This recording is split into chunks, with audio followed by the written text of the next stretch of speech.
This is a liberal arts college, okay? I'm a science professor. Hopefully, I know many of you all here are science majors.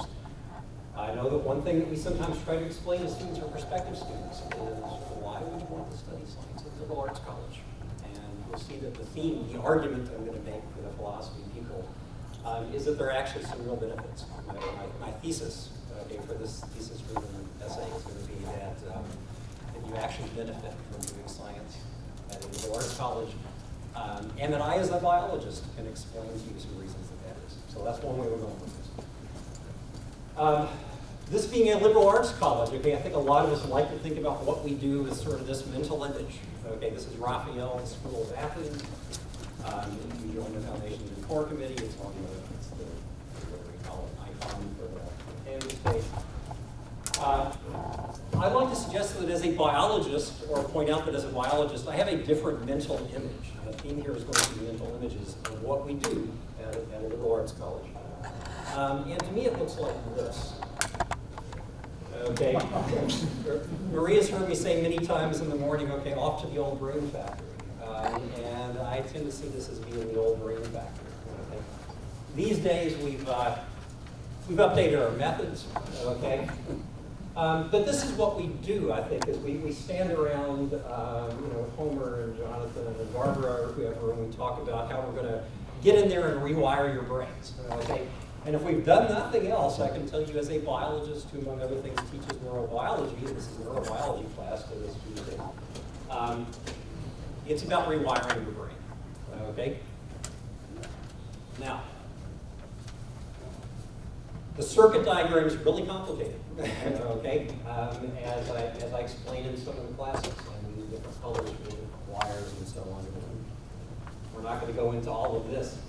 But one thing that we know from neurobiology is that we say the brain is plastic, okay? We talk about neuroplasticity, and experience changes your brain.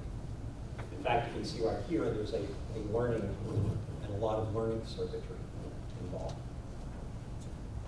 I'm going to talk a lot about seeing here, okay, both like seeing what's out in the world, but also seeing with your brain, okay, internally.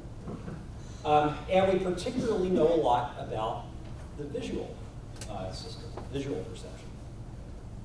In fact, we talk quite a bit about Nobel Prize winners in neurobiology, and we're going to read an article by Hubel and Wiesel from the 1970s who figured out sort of the circuitry.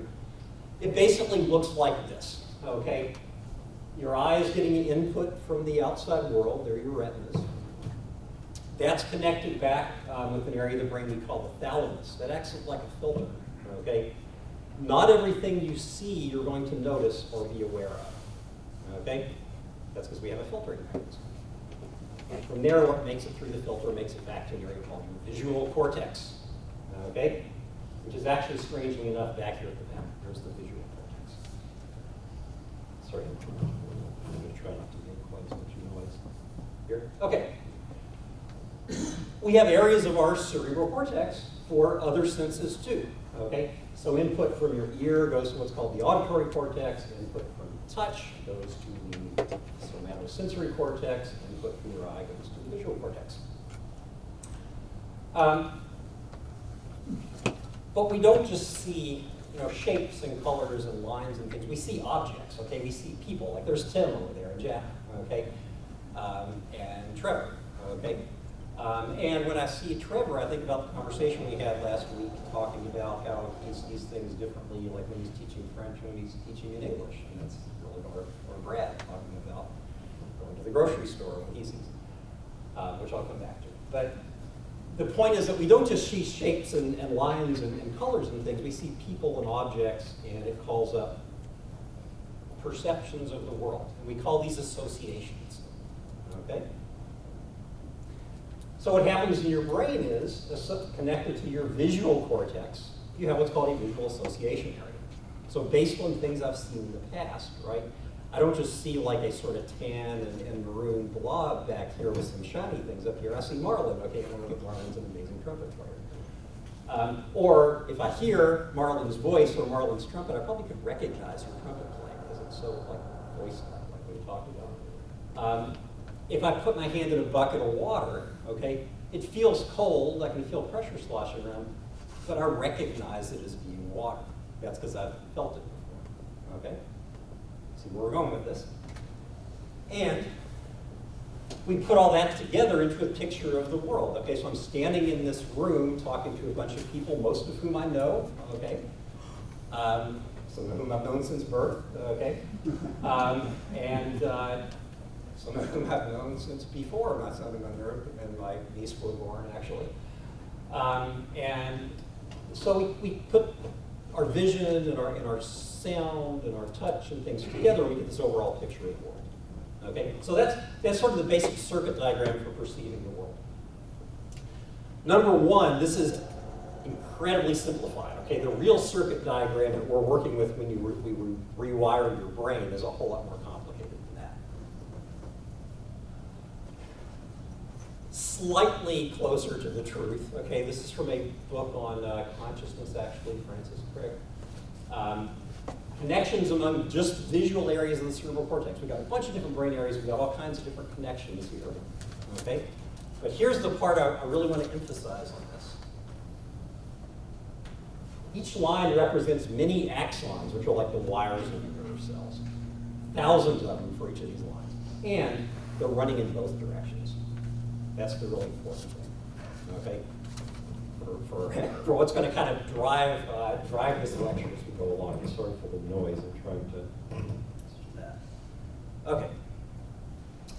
So if you look at the world, okay, and I perceive it, and it goes to my visual cortex, and I make these associations as far as like what's around me or where, or I'm picturing something else. This is actually the world 455 million years ago, which we're going to come back to. Okay. From a neurobiological standpoint, just in terms of your circuit diagram, there is as much information as input coming down from other areas of your brain to your visual cortex as there is coming in from your retina, okay? So literally, or physically, okay, what you see is as much a matter of what you've seen in the past and learned in some of your past experiences as it is of what you're seeing right now. Okay? So I can't help to quote Ed, who I think we're a little late getting here, but we'll hear more about what Ed has to say. Like, I don't just see people, right? I see Rick and Doug and Zach, and I know something about them, okay? And I can't help doing that because my brain has been wired to do that, okay? I will confess, Trevor, I haven't read Proust, okay? But Marie knew that this was where the quote was from. The point about education being seeing the world in a different way, okay? Marie remembered it was from Proust, okay? And here's a quotation from Proust. Remember, it's Proust best. The liberal arts reference to drop there. The only true voyage would be not to visit strange lands, but to possess other eyes, to see the universe through the eyes of man. Okay, so that's the premise of this talk. Is that I, as a person who has a biology PhD, and I've been teaching biology actually for 30 years now, if you include a few years before coming to Georgetown, I have literally rewired this brain to see the world differently, and I can't help that, okay? So what are some ways that I see the world that I can't help but see it, that I could share with you, or that I try to share with my students? If you've had me in class, you know that I draw all the time, okay? And part of that so that you create this mental image that then changes what you see around you. That's what teaching is, at least the way I try to do it. Okay. In an ideal world, then what I'd say is, okay, so we're going to go look at the world through an eyes of biologists, so we don't pile into the bus and we go drive 5,000 miles in 2 weeks. Okay. I wish I could do that with everybody. Students, if you are interested in doing this May term, come talk to me. I know Zach's going to go, and but there will still be room for some more. Okay. We get on the bus and we drive 5,000 miles in 2 weeks, seriously. And we go to like Dinosaur Monument and Petrified Forest, and we see volcanic fields, and we see Badlands and all this great stuff, and a bunch of natural history museums. Okay? And we get to go up on basically mountainsides and look at like sedimentary rocks of different age, and we can see fish fossils up here, and some pretty spectacular scenery. We get to see dinosaur bones. Okay, there's an actual dinosaur bone. that we're seeing in the field. Okay? I wish we could do that, we can't. But the part actually I wish I could share the most, if you want to know how this brain sees the world, and education's about sharing that, is what happens on the bus, okay? Because we're driving 5,000 miles, and as we drive, we're looking around us and we're seeing not just the dinosaur bones and museum specimens, but we're seeing the world today, and we're seeing how the world of the past is reflected in that, okay? Where is Lisa? Where's Lisa? Lisa history. I was talking to Lisa Likens about this, and that as a historian, okay, you can't help but see the past anywhere you look. And one thing about when you're doing human history or life history is, in fact, anything we can ever know about the past has to be there in the present, right? Or we couldn't know about it. So you learn to see the past by driving through the present. And a lot of the really interesting teaching goes on the bus. We can't do that either, okay? But I can at least sort of simulate it, pretend. So we're gonna, and so this was actually Saturday afternoon, okay, weather was good. We're gonna do a little drive around Georgetown, and we're gonna see it through a biologist's brain, okay, particularly an evolutionary biologist's brain. We'll come back to the neurobiology a little bit. So here we are on the bypass. We just drove out 460 towards Frankfurt. We turned left on the bypass, okay? We're actually kind of going uphill, and it looks pretty boring, maybe, in terms of like what would we see looking at this, right? It's just kind of flat, slopey, it's covered with grass. Well, it turns out that when you see those sort of slopey, grass-covered areas, that's because the rock under there erodes really easily. It turns to dirt, okay? And that's a kind of rock called shale. And it turns out that the shale around here has lots and lots of fossils, okay? So if we were to find some that's relatively intact, here we are driving up the hill, okay? Slopey, okay, covered with grass. There's nothing that no rock that lasts very long before it erodes away. But you can find some nice intact chunks. You get all kinds of great fossils in that, okay? Georgetown is a great fossil hunting place if anybody wants to go poke around the bypass, okay? And so what you would see on these grassy slopes, you'd see a lot of shells that look like this. And so if you can visualize this, these are shells, okay? And they're kind of flat, okay? They're these flat shells. They look like they ought to be mollusks. They're actually not. They're another phylum called brachiopods, but they're kind of ecologically like mollusks. But these are kind of flat and delicate, okay? The delicate's going to be important. If we get really lucky looking around here, here's some of these kind of delicate shells, called brachiopod shells. That guy up in the corner, okay, that's a trilobite. It's a pretty famous kind of fossil. They're related to horseshoe crabs, okay? They're little arthropods that would be crawling around on the seafloor and feeding. What I like about this piece is you can see that trilobite skeleton there. It's made of little individual plates, okay? Well, there are also some really big ones around, and when their plates fall off, they're a whole lot bigger, okay? So if you look at enough rock, even from that, you can learn a lot about what was living here at the time, okay, what the world was like at the time. We'll come back to that in just a second. We're driving on the bypass, okay, we're coming from around that way, we go past 62, we get up on top of the hills, okay? We're like, we're getting close to Kroger now. We're kind of up on the ridge top, and the rock looks different, okay? It's harder, it's white. You can actually make building stones out of this stuff, which there's a lot of them in Georgia. It's what we call limestone. Okay, there's close up to that. When you see that, okay, there's also lots of fossils in it, but they're different fossils, adapted to different environments. We have these little shelly things, okay, but they're not little flat, delicate things. They have these strong ridges. They're thick, okay? They can take a pounding, basically, and stay intact. Okay. In fact, we tend to find shells like that even today in shallow water environments where we're exposed to surf, okay? They crash around. We also find things like this. They look like corals. They're not corals, okay? They're what are called bryozoans. But they're these little filter-feeding things, okay, that build these branching colonies, and they lay down a lot of hard material, so they can take a pounding in these shallow environments. So what's happening is we're actually seeing different environments back in the past. My personal favorite place to stop is called this Kroger Reef, if you're on a field trip, okay? Because we're almost to Kroger here, okay? Limestone, be thinking that's shallow water, okay?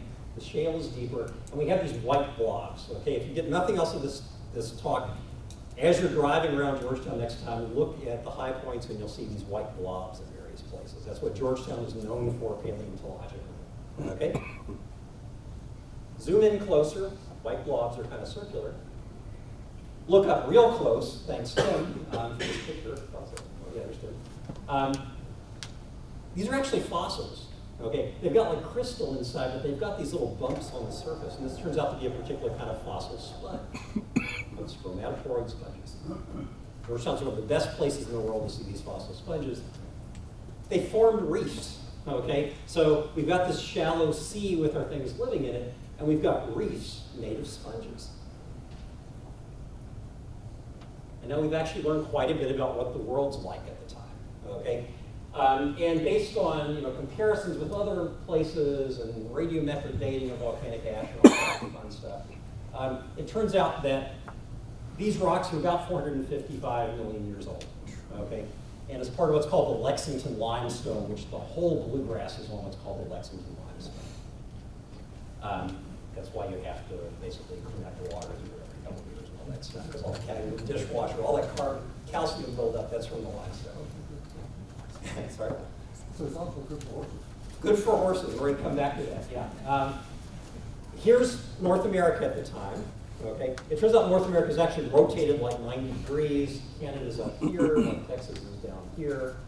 We're south of the equator, and we're a shallow sea that covers a really big area that all these things are living in. Okay? We kind of turn it upright and put a map from today on it. There's the Lexington limestone. Okay? You can see it's like the Caribbean today. It's a big shallow sea, lots of shelled organisms and things in there. The continental shelf is off to the east, maybe 300 or 400 miles. The dry land is maybe 700 or 800 miles off to the west. Okay? So we're on this shallow sea. And there are different environments, like we saw with the fossils. Okay, things living at different depths. If you go generally to the west towards the dry land, it's shallower water. You get what are called lagoons. You get hard limestone for various reasons.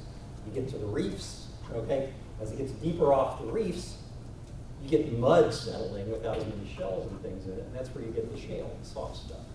So as you're driving around Georgetown, okay, or anywhere in the bluegrass, when you see the grassy slopes, the muddy stuff, that was deep water. You're going to find deep water fossils there. When you find the hard limestone, that's the shallow water. Okay? You're going to find the shallow water fossils there. When you see all the sponges and some other things, that's the reef or the surface crashing. Okay? So now we've got, and I mean, this is what I see when I drive around Georgetown because the way my brain has been wired, right? I see this sea that's 450 million years old. And now you can too, okay? So I did a little rewiring of your brain, got in there and switched some connections. So let's drive some more, okay? We're going around the bypass, shallow water, okay? Limestone. But then we go around the corner, deep water, shale. Okay? We're going to get to the intersection, we're going to turn on 460, we're going to go down 75, like Squirrel, after going back to EKU. Okay, here we go. And here's what we're going to see. Okay, well, if you just know to look for this, you'll see areas where there's this hard limestone, shallow water.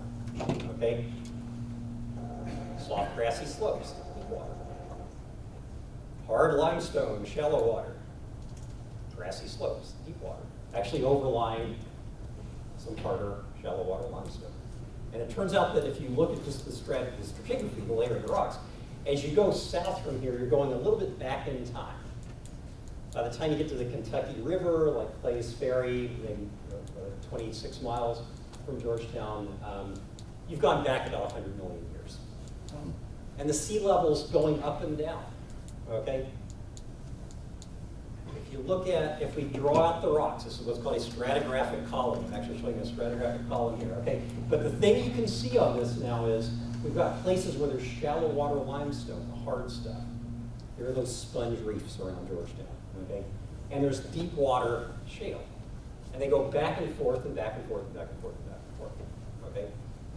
Now, why would shallow and deep water go back and forth like that? Like somebody that's a student in class, we can use this for class participation, or Paul's speaking. Why would the water go up and down, okay? Sea level. What's going on? That happens in the last few million years, too. It's ice ages, okay?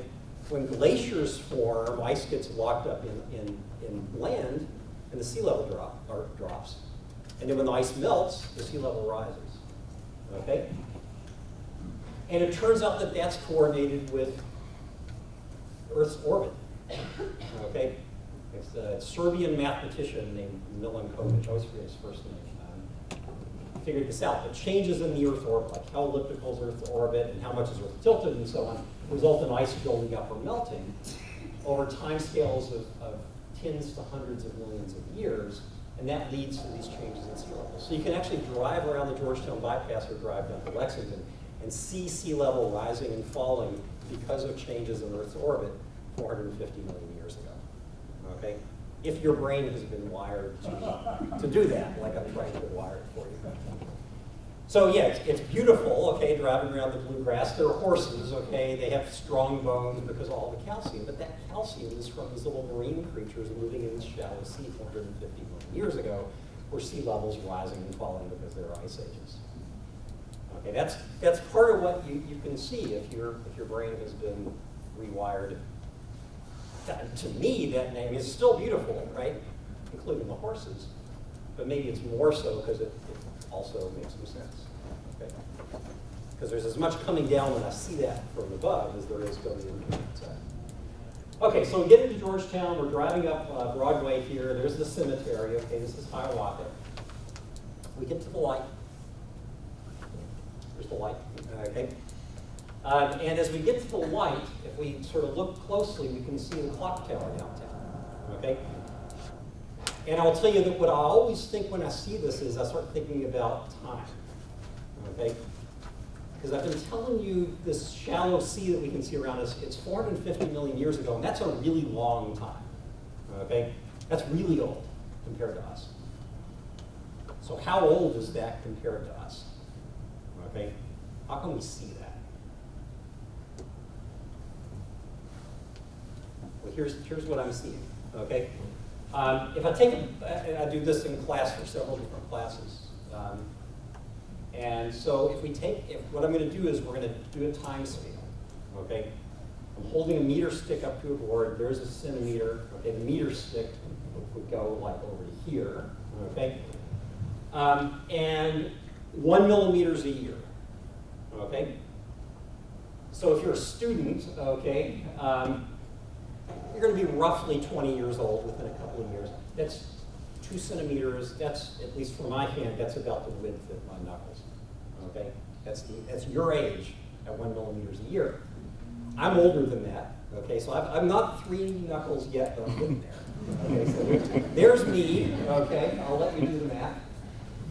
On that time, so let's use that time scale and let's keep going. Okay, meter stick. Okay. So the whole meter sticks like that.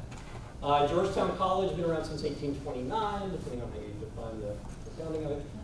This is the number we usually use. That's about 2 centimeters. That's about that. Oh, sorry, 20 centimeters. That's about that. Okay. United States, well, 1776, a little bit more. Okay. Let's keep going. Well, we're at the cemetery. We look over beside us, okay? And we see these tombstones that to us are really old, okay? Some of them are as old as Georgetown College. They're so eroded that when you look at them, you can't even read them anymore. That's really old, right? That's as old as Georgetown College on our time scale. Okay. Let's keep going. So here we're actually over in room, is it 115, the big room in where we have faculty meetings, okay? Or the big classroom in Asher. We keep going, okay? We're putting meter sticks up here. 1 meter stick, which is like that, is 1,000 meters at that scale, okay?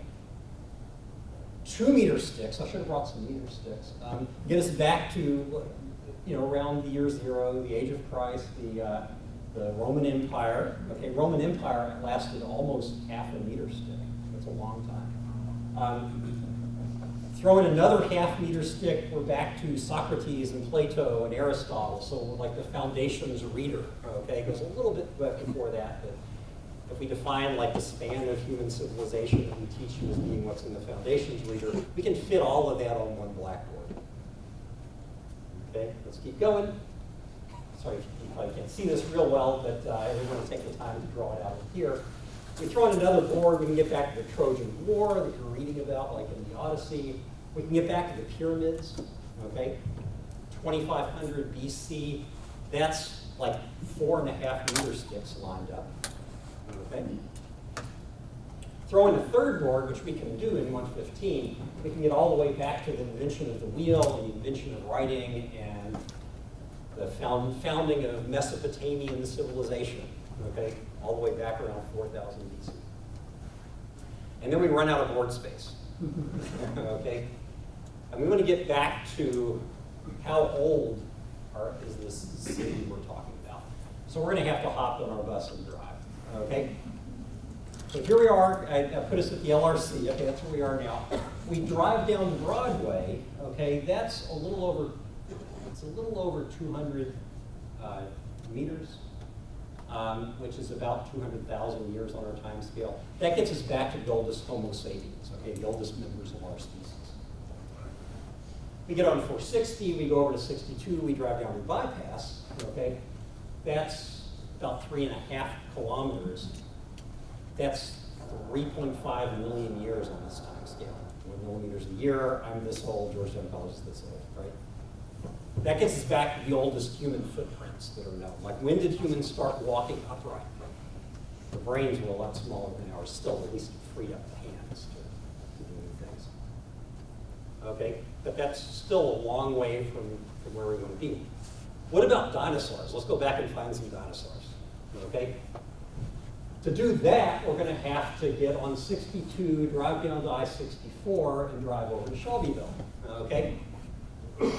That's going to be 65 kilometers, okay? It's going to take us about 40 minutes to drive there. That gets us back to the extinction of the dinosaurs, okay? Millimeters a year, students, you're this old, I'm this old, Georgetown College is this old, okay? What about the first dinosaurs? Well, there we have to drive, I love the name, because you actually have to drive to Pigeon Township, Indiana. Pigeons are actually dinosaurs. I did not know that until I tried this on Google. Pigeon Township, okay, that's a good one. Almost at Evansville. That's 230 kilometers. It's going to take us about a little over 2 hours to drive there. That gets us back to the oldest dinosaurs, okay? Well, what about amphibians? Things crawling around on land. There we need to go to, we're in Illinois now, almost I-57. We've been driving for 3.5 hours, okay, at highway speed. Lexington limestone, we're back to the age of that shallow sea we're looking at. Here, this puts us at Covington Township. We're almost to St. Louis, okay? We've gone 455 kilometers, we've been driving for over 4 hours on the highway, okay? That's how I visualize how old that is and teach the students too, okay? I also like to point, is Cliff here? Yeah, okay. I always like to point out to Cliff that, okay, this is what you teach, and this is what we teach. So there you go. So that gets us back to the Ordovician, well, it's getting better too, okay. That gets us back to the Ordovician world, okay, 455 million years ago, that's how old that is visually compared to us. But here's the history of the Earth, okay, it goes back 4.5 billion years. The rocks around here are only 450 billion years, 10 times as much. So how are we going to visualize that?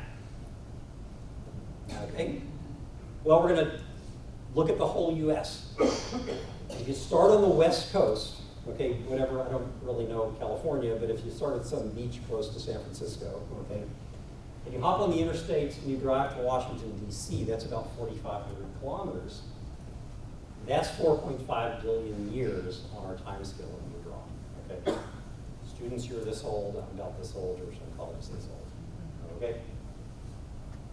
And without going through all the details, you can get to the oldest preserved rocks. There are meteorites that are older than that, which is how we date the Earth.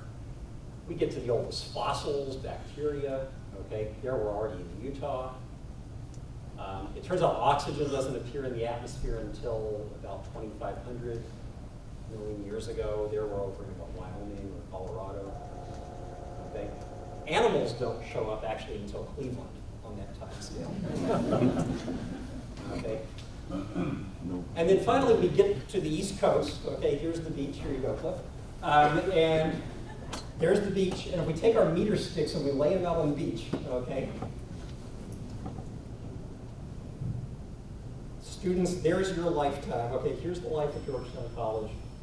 2 meter sticks get us back to, you know, like the Roman Empire. Okay. 5 or 6 meter sticks get us back to what we think of as human civilization. So if we could draw that in the sand, our time scale, but if we did, every time a wave came in, it would wash away. Okay? That's human civilization on this time scale.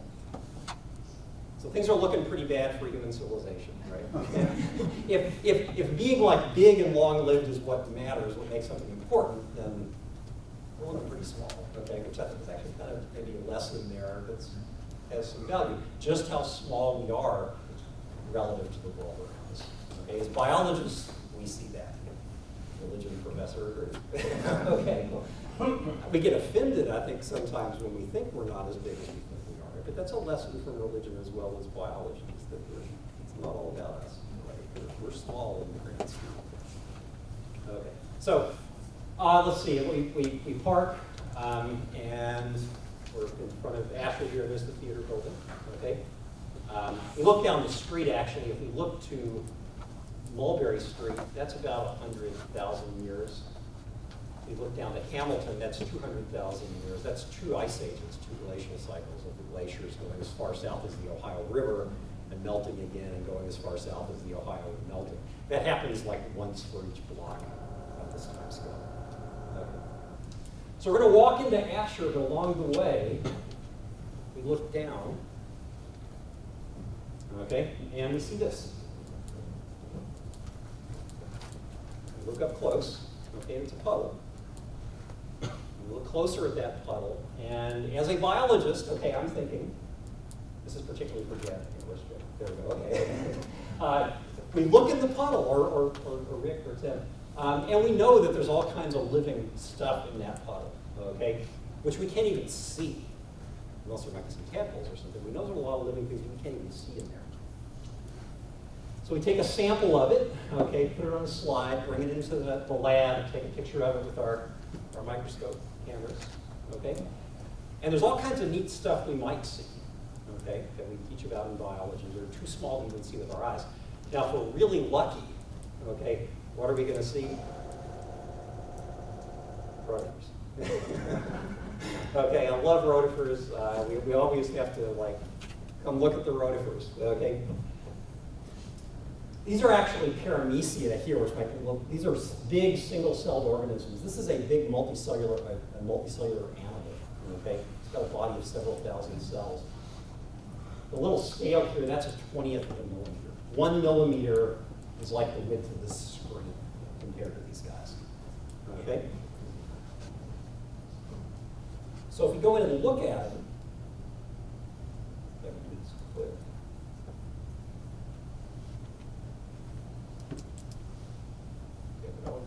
it's going to a commercial. Phone charging slowly. This is the fastest phone charger on the market.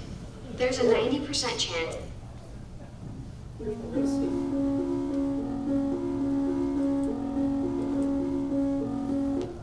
Okay, yeah, so these little guys, they actually have behavior, okay? They've got little mouths, they've got a digestive tract, they've got little jaws they chew with, they've got muscles they can move around, okay? They get food particles and they snap at them. Personally, I find, and you may find hundreds of these things in one little drop of water from that pond if you're lucky, okay? And other things. So that's really small compared to us, okay? But what they're eating, you can see things swimming around here, okay? They're bacteria, those little dots, okay? You'll see some spiral things swimming around. Those are bacteria, and they're even smaller, okay?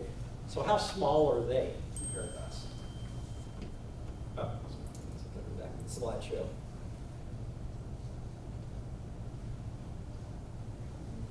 Go.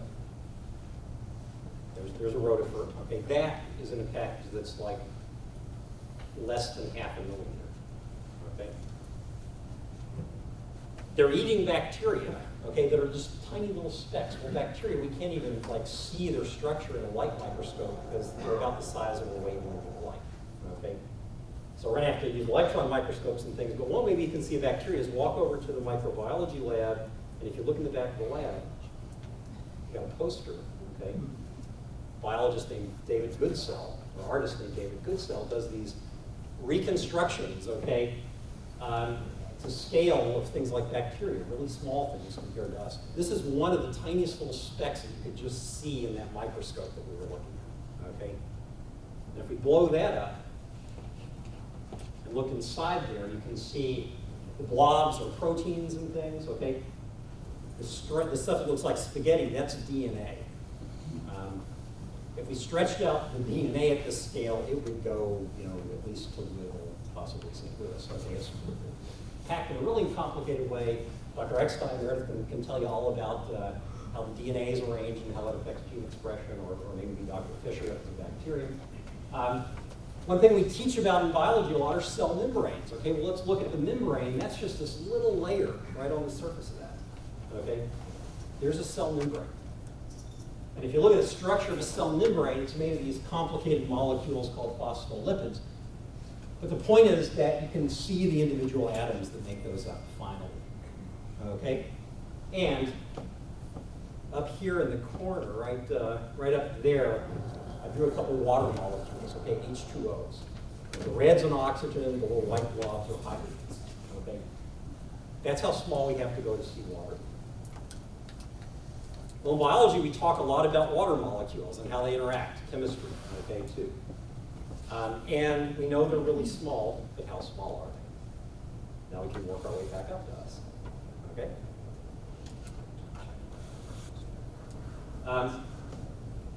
What we're going to do is we're going to take our little water molecules and we're going to blow them up, okay? Spread things up, blow up our post-Turner bacterium and everything in the world, so far that those water molecules are a millimeter apart, like a year was, okay?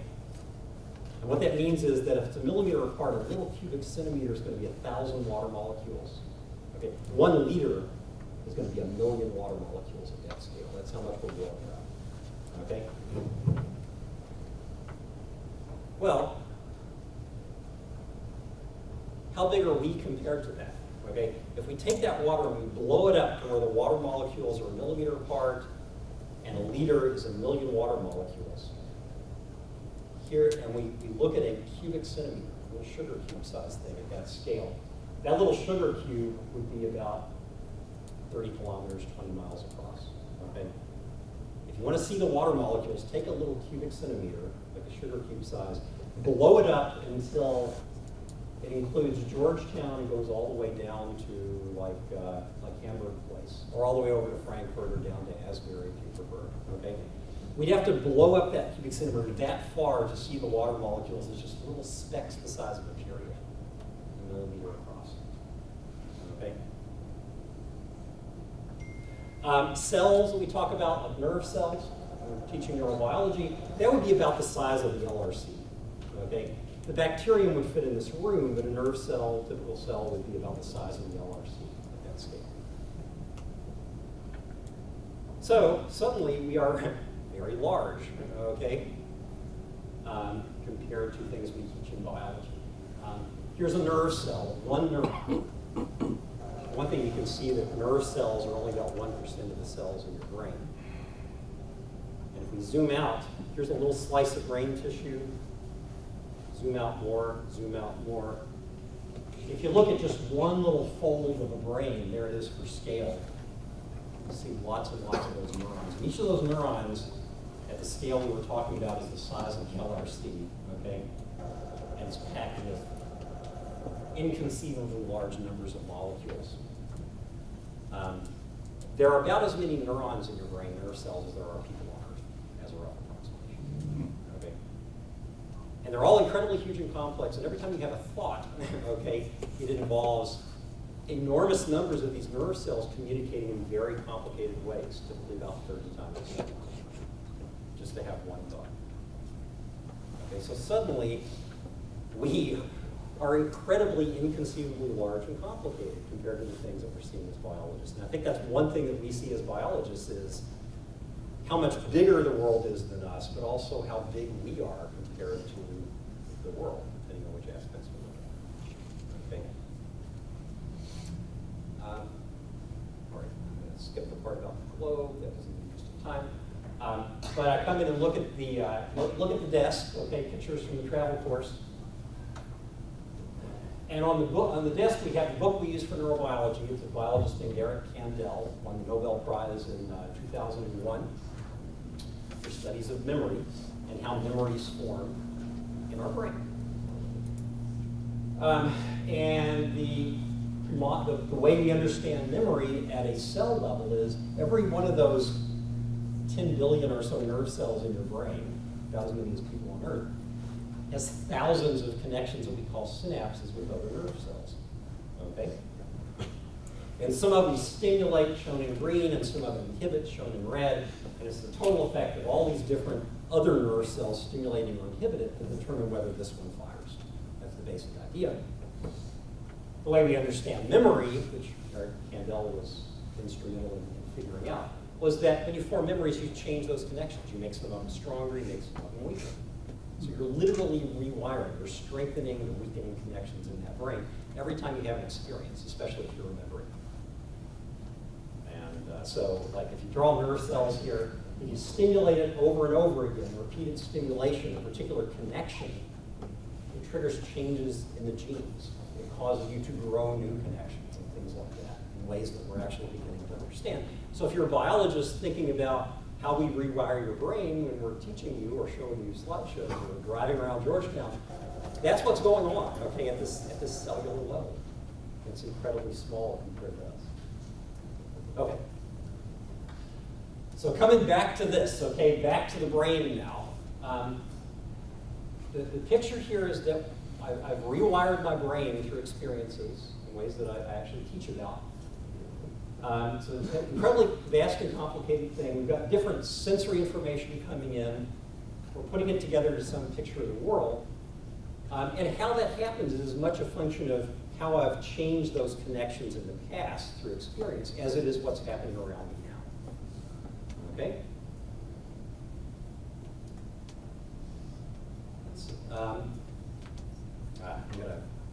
I included a few things that were kind of optional depending on how time goes, and I think I'll jump over a little bit of that. It turns out that in fact, when I'm even perceiving the world, there are parts of the brain that, for example, track objects, okay, if I've seen them before.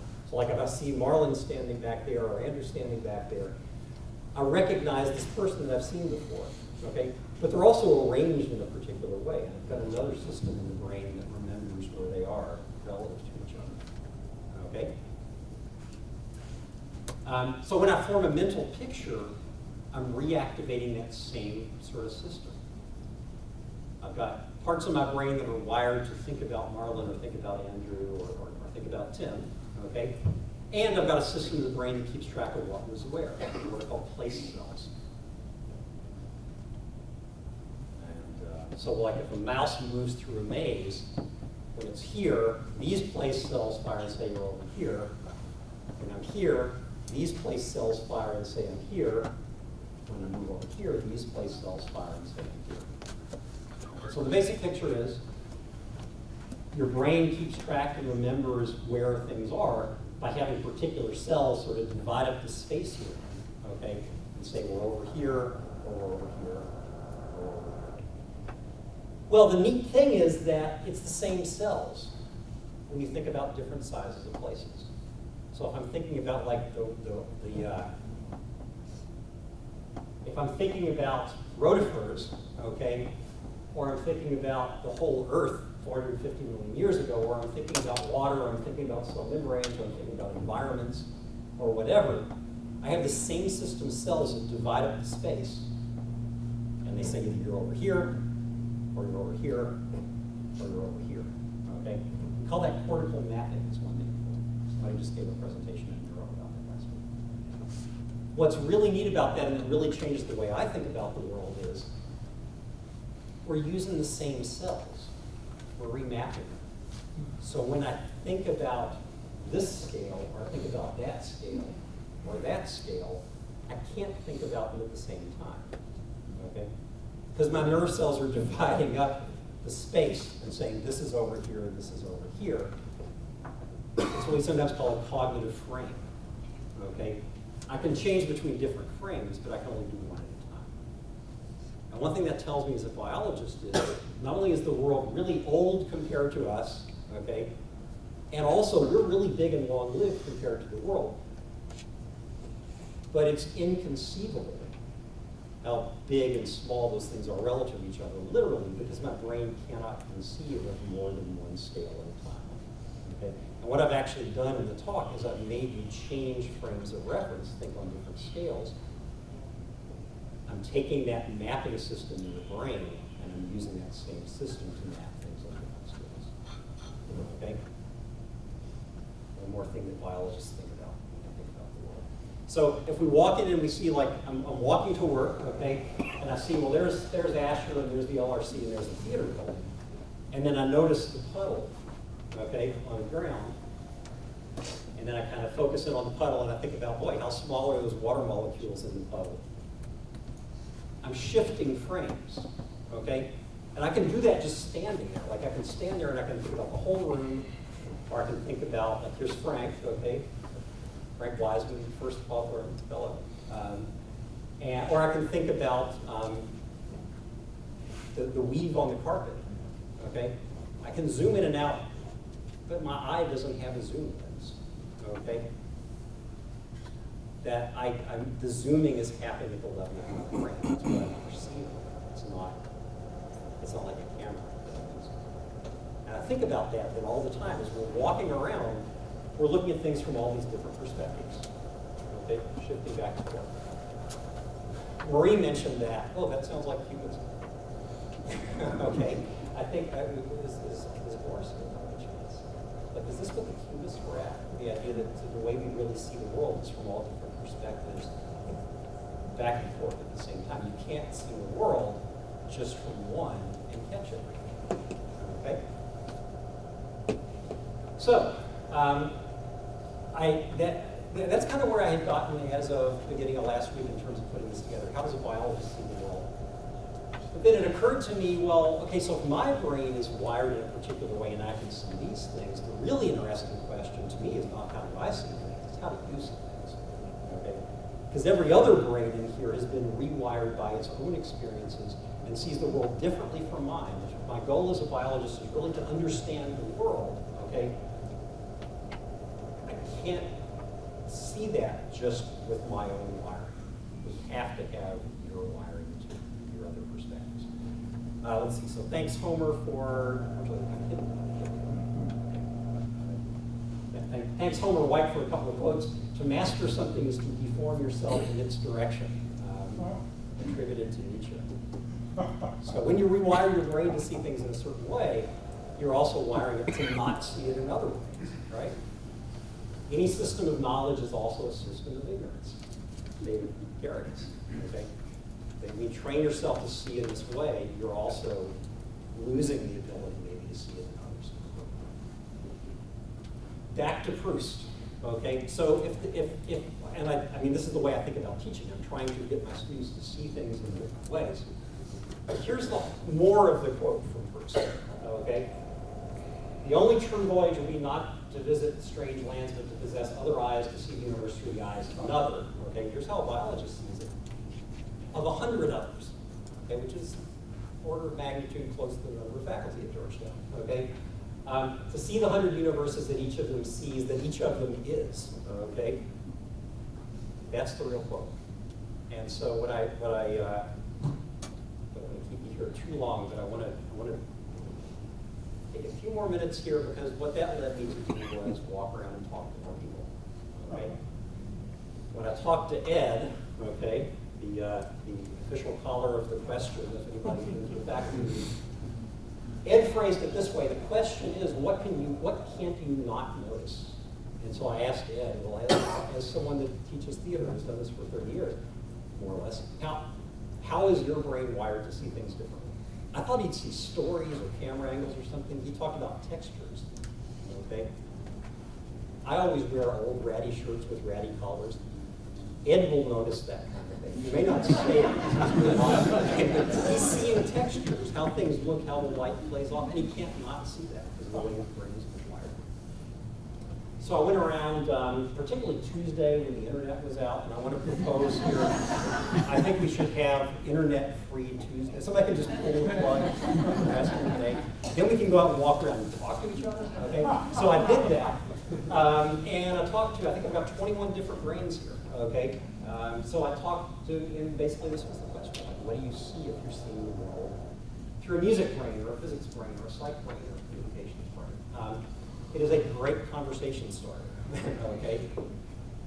For one thing, too, like Andrew, he's a historian, he's also a librarian, and he sees things from a history and a library perspective, which are different. Or he is also a photographer and a musician. Or we all have multiple kinds of brains, too, okay? Which leads to some great conversations. And I wish I had time to go into all the different things. It was a great conversation. I've got a notebook on it, okay? But a theme emerged, okay? And here's the theme. When I talked to Lisa, okay, about how she sees the world through her history brain, I thought it was going to be like she sees history in terms of the big stories, right, and where we follow that big story. What she actually sees is how much you have to leave out, okay, to come up with a big story. When I talked to Cliff on the same subject, what he sees is all the people that died before they could have a role in the story, and how different the world would be if this person hadn't caught the plague, or this person had, right? How much is left out from that story? When I talked to Jonathan Dickinson, okay, physicist, you would think that a physicist, like on TV, they see these like laws and equations and things, okay, when they think. What he actually sees is how much more complicated the world really is than that. How much you have to leave out, over, ignore, assume to make those physical laws fit. Okay? There's another, Barbara, okay? Barbara feels really guilty. Where's Barbara? Sorry, I said you on another guilt trip here. Because of all the reading she has to leave out, all this great poetry and literature that you're not able to include in your class, and you're the keeper of the canon, right? And this person's not going to get read because Barbara decided not to read it. But that was the theme that emerged from most of these people. And there are, lots of other interesting things here, but it was that everybody, once you've trained your brain to see the world in that way, they also come to see how much they're not seeing because they've trained their brain in that way. Okay? When I look at the list of Cawthorne fellows, it's humbling. Okay? Many of them are here. I think of these all as being brains that were trained in different ways. Sorry, Paul. But then they shared it with us, right? And they spent their career sharing that perspective on the world with us. If we want to understand the world, understand people, and understand society, we can't do it with the one brain. You have to see it from others. And that also means that as a biologist, okay, during this little 2 centimeters that Georgetown College has been around, and the little, like, knuckle and a half that I've been here, okay, I've been really privileged to be part of a place where we see the world from all these different perspectives, okay? And I couldn't understand the world. I'm still missing so much, but I think one thing that happens at Edward Lawrence College that I hope the students appreciate is to understand the world in all its inconceivable complexity, okay? You can't see that from the perspective of any one brain. And that's how, as a neurobiologist, okay, liberal arts education gives you a better understanding. Quick inspiration, last screen. aside from the Cawthorne Fellow, all the people at Georgetown College. I mean, I am the person that was forced to get up here and give a lecture on this stuff, but everybody here is here because they have a particular way of seeing the world, because they care about sharing that with students, and I'm privileged to be the person representing them this year, okay, and the people here in the past. My own inspirations from a personal level in terms of how I see the world, how I teach it, Charles Darwin, okay? Not just going out and observing the world and being open-minded to other ways of seeing it, but he's an incredible writer, okay? Like you read the summary chapter in the Foundation's Reader, and it's an awesome example of an argument for philosophers agree with that. He's a beautiful writer, and that's why he's had such an impact, okay? Okay, second, Bob Ross. I love Bob Ross. Like, I didn't have time to get out the colored markers and draw stuff, but I always think about, like, my goal here is to be like Charles Darwin crossed with Bob Ross. That's what I'm shooting for, okay? And then finally, okay, my sister and niece are here also. I always think about Dad and I think about Uncle David, okay? And unfortunately, neither of them are still in that little piece of time that we're in. They're a little farther back than us. But one thing I've come to realize is, we share this tiny sliver of time in the vastness of things. And they would always sit on the porch and just talk about everything, okay? And that kind of became an inspiration to me as far as being curious about everything. And so for 30 years, I've been thinking this way, and I'm glad to finally be able to say it. Teaching tips, okay, explain it to your dad. If your dad is curious about everything, okay, you just get up and explain it to your dad. So that's what I've been doing for 30 years. But trying to do it like Bob Ross would and argue like Charles Darwin. Okay, so yeah, so that's how a biologist's brain sees the world. Okay, glad to share that. But one thing that a biologist sees, maybe more than other people, maybe not, I've discovered, is just how big the world is compared to us. Okay, how much we're leaving out, how much we're missing that we can never know about it. But also how big we are compared to the world, how much we can't see, how much we're missing out, even in every puddle we walk past. Okay, and if the world's that big and that complex compared to us, this one brain can't possibly get very far towards understanding what we